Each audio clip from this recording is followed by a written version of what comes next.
Hello viewers. आज की video के अंदर मैं बहुत ही टारगेटेड गैस पेपर आपको देने वाला हूं जो कि जनरल साइंस जो फैकल्टी है उससे बिलोंग करता है और उसका जो सेकंड ईयर का पेपर होता है इकोनॉमिक्स का, ये पेपर आज हम डिस्कस करने वाले हैं। आज की वीडियो के अंदर 2024 का जो पास्ट पेपर है उसका पूरा सॉल्यूशन और 2023 का जो पास्ट पेपर होगा उसका पूरा सॉल्यूशन आज की वीडियो में आपको मिल जाएगा, यानी कि क्वेश्चन भी और इसके आंसर भी।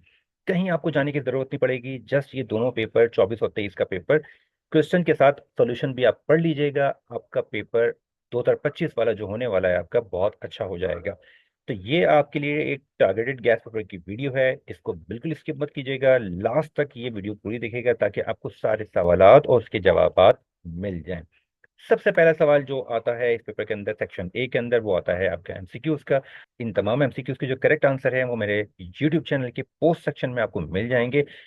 अगर कोई एमसीक्यूज आपको नहीं मिलता तो आप जस्ट कमेंट सेक्शन के अंदर वो एमसीक्यूज आप टाइप कर दें, मैं उसका राइट आंसर आपको वहां पे मेंशन कर दूंगा।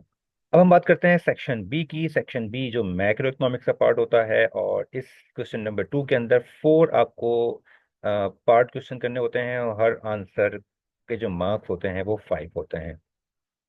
सबसे पहला सवाल आपके लिए जो इंपॉर्टेंट है वो नेशनल इनकम का है। मैंने नेशनल इनकम और उसकी जो वेरियस कॉन्सेप्ट है उसकी लिस्ट डाउन कर दिया है। आपने सिमिलर इसी तरह से आंसर लिखना है बोर्ड में अगर ये सवाल आता है आपके पास। दूसरा सवाल आपसे पूछा गया था कि डिफाइन मनी और उसकी जो फंक्शंस हैं 4 वो बताएं। तो यहाँ पे मनी को डिफाइन कर दिया और उसकी जो 4 फंक्शंस हैं यहाँ पे मैं डिस्कस कर दिया।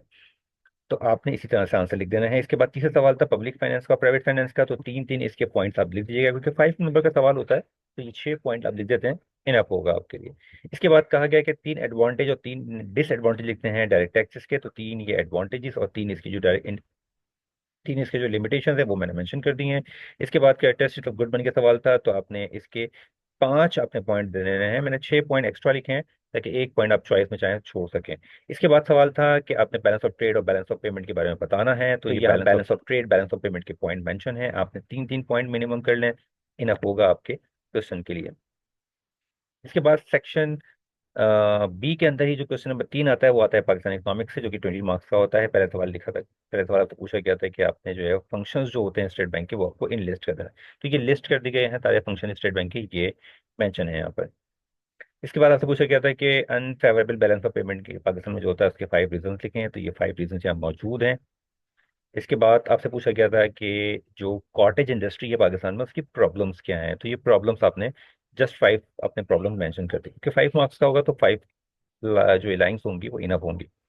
इसका अगला सवाल था आपसे कि जो रेवेन्यू होता है फेडरल गवर्नमेंट का उसके सोर्सेज क्या होते हैं, तो उसके सोर्सेज टैक्स रेवेन्यू भी होते हैं, नॉन टैक्स रेवेन्यू भी होते हैं और उसके बोरोइंग भी सोर्सेज होते हैं। अगला सवाल था कि इकोनॉमिक प्लानिंग के ऑब्जेक्टिव क्या होते हैं वो आप ब्रीफली डिस्क्राइब करें। तो ये 6 इसके बेनिफिट यहाँ मौजूद है, आप कोई 5 कर लेंगे वो काफ़ी होगा आपके लिए। इसके बाद था कि आपने इकोनॉमिक सिग्निफिकेंस और ज़कात किए वो बताने हैं। यहाँ सेक्शन भी मुकम्मल हुआ, सेक्शन सी स्टार्ट हुआ। सेक्शन सी में पहला सवाल था आपके पास state the function of commercial bank. Functions कौन से कमर्शियल बैंक के आपने बता देना है। प्राइमरी फंक्शंस जो होते हैं वो लिख दिया आपने और जो इसके सेकेंडरी फंक्शंस होते हैं आपने वो भी यहाँ मेंशन कर दिए। इसका बी पार्ट था कि कमर्शियल बैंक का क्या रोल होता है एक कंट्री की इकोनॉमिक डेवलपमेंट के अंदर। तो उसका रोल बहुत ज़्यादा अहम होता है, तमाम मैंने यहाँ पॉइंट्स बता दिए हैं, आप एग्जैक्ट ये पॉइंट इस तरह पढ़ लीजिएगा और ये सवाल अगर एग्जाम में आता है तो एग्जाम में इसी तरह कर लीजिएगा, आपको अच्छे मार्क्स मिल जाएंगे।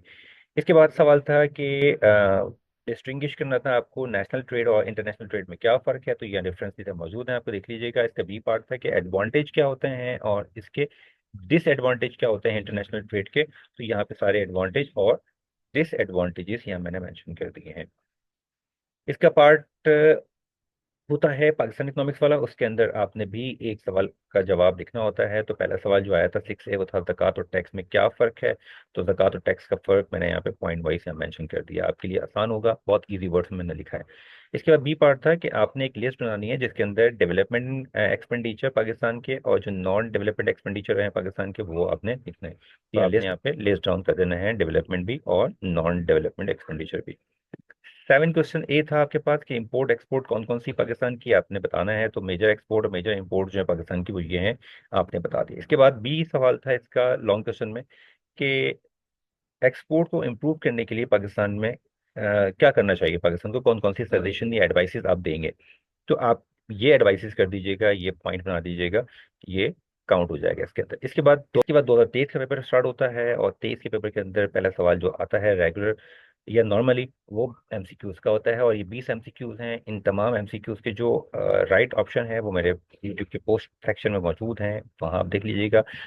अगर आपको कोई एमसीक्यूज ना मिल रहा हो तो आप कमेंट सेक्शन में वो एमसीक्यूज टाइप कर दीजिएगा, मैं इसका आपको करेक्ट आंसर बता दूंगा।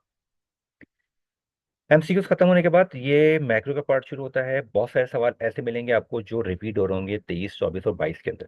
तो ये यहाँ पे मैंने रिपीट कर दिया ताकि आपको आइडिया हो जाए कि कौन कौन से क्वेश्चन जो है मल्टीपल टाइम पूछे गए हैं डिफरेंट ईयर्स के अंदर।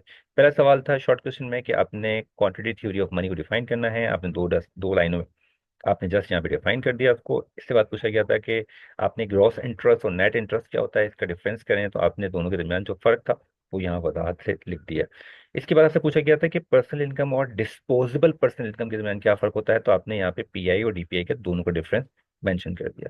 इसके बाद पूछा गया था कि फंक्शन कौन कौन से होते हैं सेंट्रल बैंक के द्वारा, लिस्ट करें, तो आपने यहाँ पे लिस्टिंग सेंट्रल बैंक के फंक्शन की कर दी। ये सवाल आपने देखा कि 24 में भी आपसे पूछा गया था।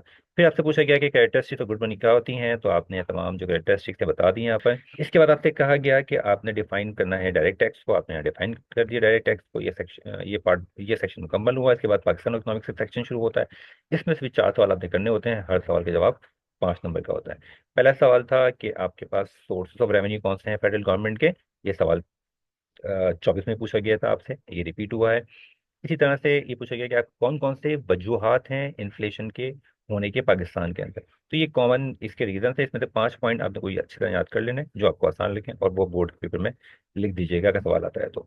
फिर पूछा गया कि रेलवे की जो इंपॉर्टेंस है पाकिस्तान की डेवलपमेंट के अंदर वो किस वजह से है, तो आपने रीजन दे देना है कि ये सारी रीजन है जिसकी वजह से इसकी इंपॉर्टेंस है। मेजर एक्सपोर्ट इंपोर्ट कौन कौन सी पाकिस्तान की, ये सवाल आपको पता है कि 24 में पूछा गया था, रिपीट हो रहा है, तो आप समझ सकते हैं कितने इंपॉर्टेंट सवाल हैं ये सारे। फिर ज़कात की क्या बेनिफिट्स हैं ये पूछा गया, ये सवाल भी 24 में पूछा गया था, आपसे रिपीट हो रहा है। इसके बाद पूछा गया था आपसे कि एडवांटेज क्या है ट्रांसपोर्टेशन के, तो जो एडवांटेजेस हैं वो यहाँ पे लिख दीजिएगा। सेक्शन सी जब स्टार्ट होगा तो सेक्शन सी में मैक्रो के अंदर पहला सवाल आपसे पूछा गया था कि आपने comparative cost theory of international trade को एक्सप्लेन करना है। तो यहाँ पे आपने ये पूरा सवाल यहाँ पे एक्सप्लेन कर दिया एग्जाम्पल्स के साथ। बी में पूछा गया था कि क्रिटिसाइज भी करें इस थ्योरी को, आपने उस थ्योरी को क्रिटिसाइज भी कर दिया डिफरेंट पॉइंट्स के अंदर।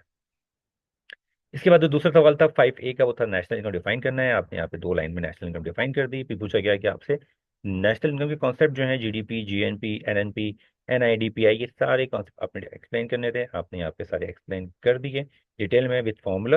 इसके बाद पाकिस्तान इकोनॉमिक्स का पार्ट शुरू होता है, और पहला जो के अंदर आपको बैलेंस ऑफ ट्रेड और बैलेंस ऑफ पेमेंट के बारे में डिफाइन करना था। यहाँ पे आपने दोनों को पॉइंट पर डिफाइन कर दिया। इसके बाद आपसे पूछा गया था कि भाई आपने बताना है कि जो बैलेंस ऑफ पेमेंट पाकिस्तान में एडवर्स होता है तो क्या वजूहत है, तो आपने कुछ वजूहत यहाँ पे मेंशन कर दी।